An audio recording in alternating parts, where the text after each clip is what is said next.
My best thing I watched last week was Late Night with the Devil, which is a 2023 supernatural horror movie.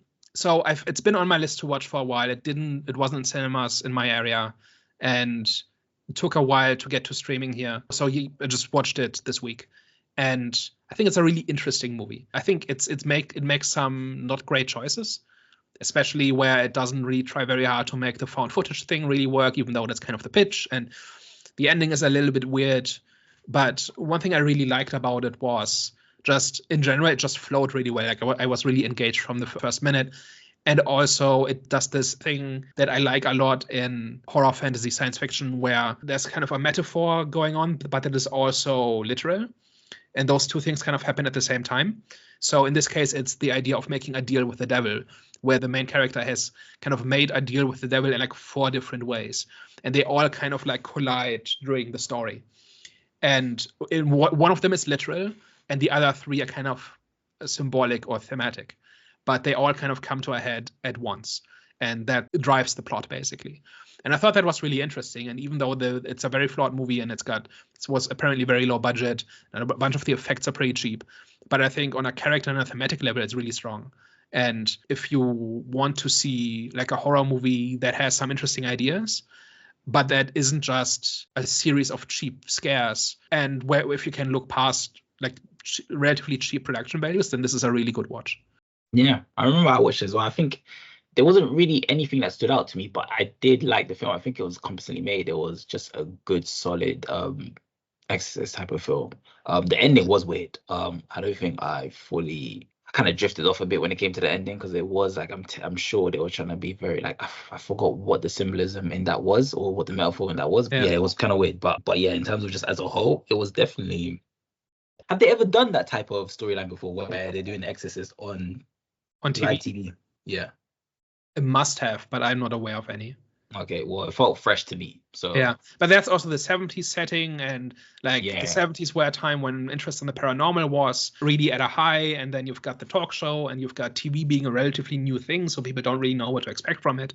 Yeah. And the rules aren't as codified as they would be in later eras. So I think the setting is not just window dressing, it actually informs the story. And like that's the debunker character, and that is something that really emerged in the 70s as like a response to like fake psychics and mediums taking advantage of people, that sort of thing. So it's very much grounded in its time. And it's also kind of structured like a whodunit, because for the first 2/3 of the movie, it just drops clues, and then they all come together in the end. And then in hindsight, I think if you watch it a second time, which I haven't yet, I think you'll pick up on a bunch more stuff where you say, okay, that's a clue, and that's where this idea is being seeded, and this is where that is set up, which I really enjoyed. It's like a good detective story almost, except there's no detective. It's just the case is kind of figuring out what's happening to the main character and all the stuff that's happened in the past to put him where he is now, and why he's making all these choices. So that's all really cool.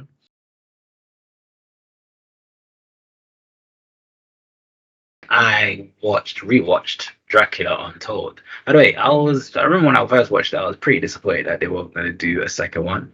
But for people who don't know, it is pretty much a medieval prince turns himself into a vampire in order to protect his family and his kingdom from the invading Turks.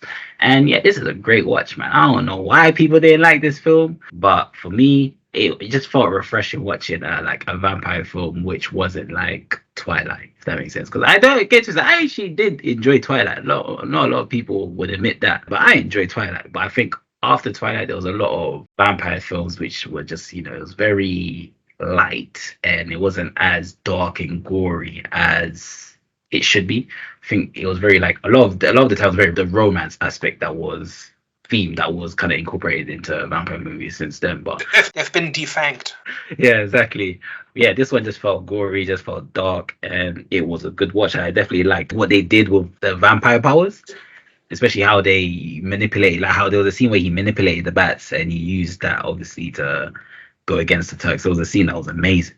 But yeah, overall, a very good watch for me personally. The way that it ended, it should have been a second film, but I did some research and I think it was something to do with the agreed production budget. I think it as well had to do something with the reaction to it as well, which wasn't great, but I think it was very successful, was it? box office sales, it did all right. I think it was 217 mil. I think the budget was less than 100, so it did pretty good.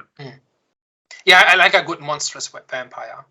Yeah. And those have been in short supply over the last 20 years.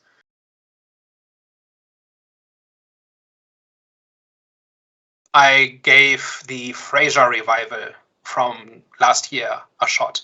So Frasier is one of my favorite sitcoms of all time. It's just a wonderful show with wonderful writing and acting and everything.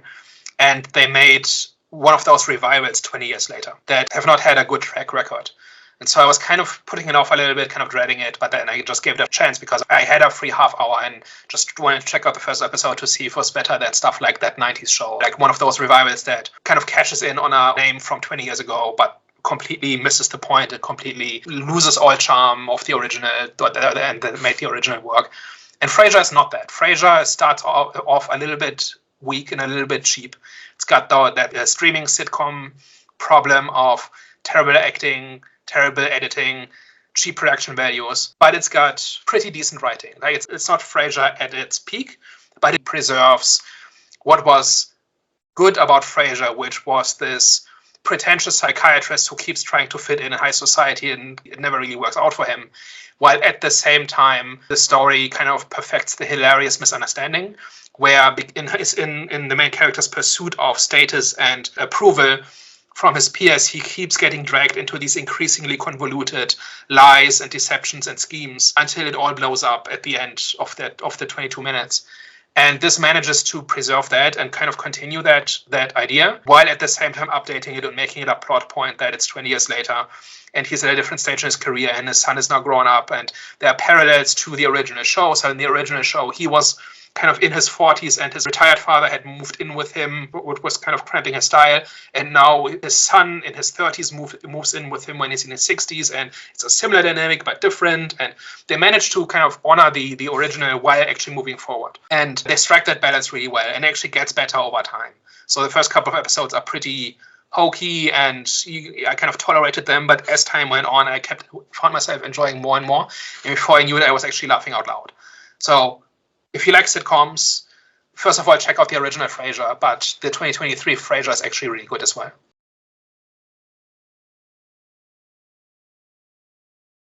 I binged Supacell this week. This was so much better than I thought it was ever going to be honest. I thought it would be just like the kind of typical black kind of like gang film that you get in like London or whatever with like a bit of superpower sprinkled into it. And I was wrong. And like in no way is this like kind of like a Game of Thrones or anything like that, but it was just damn good. It was just like so enjoyable. And basically like the basic premise of it is that, you know, these sort of 500 people have had sort of these superpowers in them sort of activated, almost like in like the Inhumans where like sort of a certain gene in them sort of kind of awakened. And one of the characters is time travel to the future and is seen that his girl that he's recently proposed to is dying in 3 months. And he has to sort of bring together all these 5 different characters to try and stop the threat that's sort of going to come against them, essentially. And sort of in doing so, he's kind of sort of having to try and find these people, which he sort of only has a first name for, essentially. And each one of the 5 characters has something interesting kind of going on in their lives, which they have something interesting going on in their lives, and then obviously they then add the superpower element to it, which they didn't sort of kind of expect or sort of happen, which then adds further complications to what's going on to their life, as well as then this guy popping up and trying to recruit them and sort of say that, you know, they need to come together to stop this threat. And it was just entertaining. It was just good. I literally started it on Friday night. And was like, by Saturday morning, I was like, I need to finish the series. Like, it's only 6 episodes. And I was like, I need to know how it ends. And the ending doesn't go as you would expect. And I can't wait for season 2. So that's my recommendation.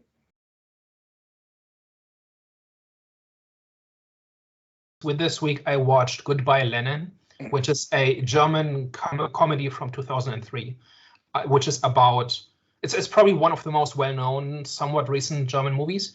And what's it essentially about? It's about this family in East Germany in 1989, just before the collapse of East Germany. And the mother has a heart attack and goes into a coma, wakes up again after after 8 months, and during that time, East Germany has collapsed and everything has changed. And the doctors tell the children, any kind of shock or upsetting news will kill your mother. And so the son decides to recreate East Germany in her bedroom, right? So he everything from clothes to food to he makes fake newspapers, everything, just to keep the illusion going that nothing has happened. And obviously that's a very improvised lie, and every time a crack forms in it, he has to fix it with another lie, and that has to be fixed with another lie, and it gets out of hand very quickly. And it's this great satire of kind of how East Germans kind of experienced reunification 30 years ago, and how it wasn't all positive and it wasn't all negative, but it was just this big momentous event that different people had very different reactions to. And the movie kind of satirizes kind of that entire topic, how people reacted to it. How it worked out for some, how it didn't work out for some, how some people were just unable to move on. And it's just great. It's just satire done right, because it treats it like there's a humanity to it, there's a dignity to it, there's layers and symbolism and all those good things, but it's also just a very human story about a son who wants to protect his mother. And it's just a great movie. And if you kind of want an insight into kind of German culture, especially that piece of history, you could do a lot worse than Goodbye Lenin.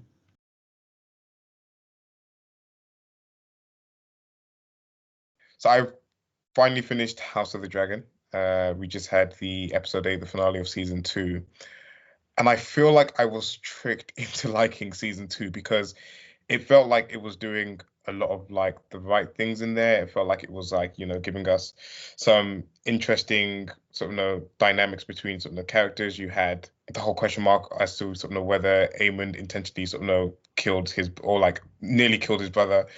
In like episode 4, you had like something like potential like political intrigue in there where like they're kind of like playing sort of chess with sort of some of the different alliances that they're trying to make in here, but eventually it all doesn't really lead to anything that's interesting in season 2, and it just feels like everything is just one big setup for season 3, which I feel is like a huge mistake, because it feels like season 2 could have been told in about 3 or 4 episodes, and we could have got to sort of some of the more interesting stuff in there. But it just seems like everything was fleshed out for no reason. You had like the whole like side quest of like Damon, who's like a fan favorite, who something that everybody loves, who was stuck in Harrenhal, which I don't know if you sort of are familiar with Daniel, but he was like stuck in Harrenhal, just like having loads of like illusions and stuff like that for one too many episodes in this movie, and nothing really interesting happened or like really came of it, to be honest. And yeah, it just felt like kind of similar to like the later seasons of sort of Game of Thrones, where the writing is evidently weaker. I feel like they're kind of, from what it seems, they're moving away from what the books were meant to be, and I don't believe it's for the good of the show. And I'm quite interested to see what they do in season 3. Of course, that's when they're promising us sort of a total war, and they're promising us sort of all these big battles. But I think Game of Thrones wasn't always about all the big battles. Game of Thrones wasn't about sort of these like big action set pieces and something like that. And I just feel like a lot of like the character dynamics, a lot of the character interactions and stuff like that just aren't living up to season 1, because season 1 was great. Season 1 was sort of really good, and I feel like they've just kind of missed a trick with season 2. Yeah, I'm still stuck on season 1, episode 4, and it sounds like I've got 2 years to catch up. Mm-hmm. I don't know. It seems a bit like as somebody who's not been following it very closely and just hears people talk about it, it seems like kind of a mess. I would say so, yeah. I mean, the general sentiment, I obviously like following the discussion of it, episode by episode. You can kind of feel people's excitement slowly start to fade as people start to realize that it's really not going anywhere at all with season 2. And not to say that the setup of it isn't great, but again, it just could have been done in 4 episodes or so. It could have been done in a short amount of time, and we could have got to some more interesting stuff later on in the season. Yeah, I don't know, like, as somebody who's really into the world of Westeros, but who got burned bad by Game of Thrones in the later seasons, and I've not really gotten hooked by House of the Dragon yet. I'm kind of seeing myself binging the whole thing in like 2030, like just in a week or something. It's kind of exhausting to keep up with it. That was one of my biggest frustrations, because I know that you because I was like a big advocate of you finishing season 1, because I said it gets great, past that you were like sort of past some of the difficulties that you saw in sort of season 1, and then as I was watching season 2, and as it ended, I was like, I actually genuinely, I said to myself, I can't recommend it to Daniel, and I'm like, that's quite frustrating, because again, like you said, like the whole world of Westeros, it's very immersive. You kind of really want to be sort of in the universe essentially, but I can't recommend season 2 to you, which is a shame. Yeah, maybe it sounds a bit like they're moving pieces into position. Yes. And like the story logic requires that pieces get moved into position, and then it really kicks off in season 3. That's what it kind of sounds like. But if that's what they do in 5 years, like do you wait 2 years for season 2? Season 2 happens, and you wait another 2 years. So I guess that's 4 years. That's a lot of time to wait, right? Yeah, definitely. And you can quite easily lose people in that time, because there's plenty of other shows. I know House of the Dragon's a bigger name than some of the other shows, but there's plenty of other shows where I've been lost in sort of the gap between sort of one season and another, just because the previous season hasn't really been that strong, and it's not really enticed me to kind of go back. And again, one of the other biggest issues I have at the moment is the way that they left off sort of season 1. And again, I know you don't mind spoilers, but they left it off with Rhaenyra's son being killed, and sort of her having this look in the camera where she's kind of ready for vengeance.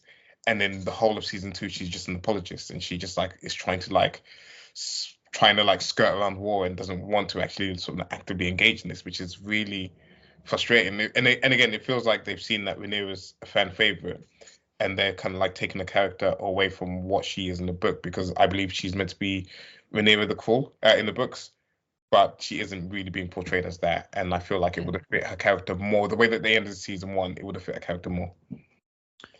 Yeah, that all makes me kind of think, let's just wait for it to shake out and then see what happens, and then go back to it. I don't know. Yeah.